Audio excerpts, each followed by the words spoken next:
Hello, everyone. Welcome to Book Club Preview. I'm Michael, and today we're looking at The Story of More, Chapter 16, Melting Ice. Now, in this chapter, it starts off with the author just talking about Covington, her best friend in, I think, kindergarten, which was just this block of ice that she would kick all the way to school, and then she would kick all the way home. And she did that for like a whole winter season. And this block was kind of her best friend. We find out later in the springtime it melts. But then she made a real best friend. And so everything was fine. But this idea of Covington and these things that we used to do in the snow. And she talks about how for the Winter Olympics, I think like out of the 50 cities where the Winter Olympics were held, 36 of those don't have an environment anymore for the Winter Olympics to be there. She looks at ice skating. There was like this ice skating marathon, I think in Norway, but because of weather conditions, they haven't been able to have that marathon for 20 years. In Canada, ice skating isn't as popular because there's not as much ice. There's so many different things changing in the environment that winter sports or winter hobbies or winter activities are becoming less and less. She also brings us into the fact that ice is melting so much more. The seasons in which ice starts to grow and ice melts is getting shorter and shorter. She gives an example. I think she's talking about the South Pole or the North Pole, I think. Yes, North Pole, where she looks at the ice. So in the wintertime, the ice would expand, and in the summertime, the ice would shrink. Okay, that's very natural in the rhythm of the ice. Okay, expand, shrink. But in the last 50 years, from the 70s, the time that the ice grows is getting shorter, and the time that the ice melts is getting longer. So it's growing and melting, growing and melting, growing and melting, and it's getting shorter and shorter and shorter. And so it's shrinking. And she encourages everyone like, hey, if you have a glacier park near you, go see that now.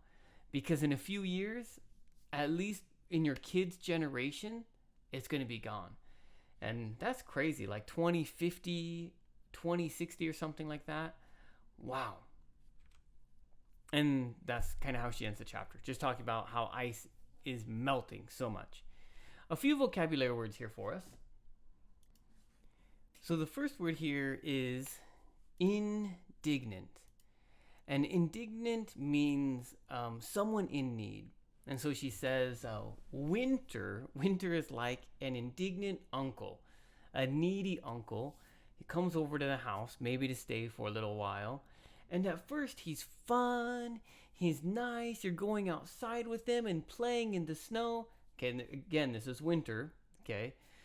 But after a month of playing with your uncle, so December's over and January starts, the uncle changes to your old aunt that never liked your mom and is very grumpy and cranky. And, as winter starts really fun and exciting, but then after a while it gets colder and lonely and dark and you don't like it quite as much. There's a really fantastic song by Relient K. What's it called? I can't remember. I'm going to post it in the description. I'm going to find it. I'll send a link. You can check it out. One of my favorite Christmas winter songs. And it's from The Lion, the Witch, and the Wardrobe, I think. But it's this, in the song, it's this feeling of winter starts out fun, but then it feels like it's too long. But anyways, let's continue back to the book. Next word here is reconvenes, and that is like starting again. Convene means starting, reconvene again, so starting again. Transubstantiated. Wow, that's a tough one. Transubstantiated. All right, there we go. This is actually a religious word usually used in Catholic Church.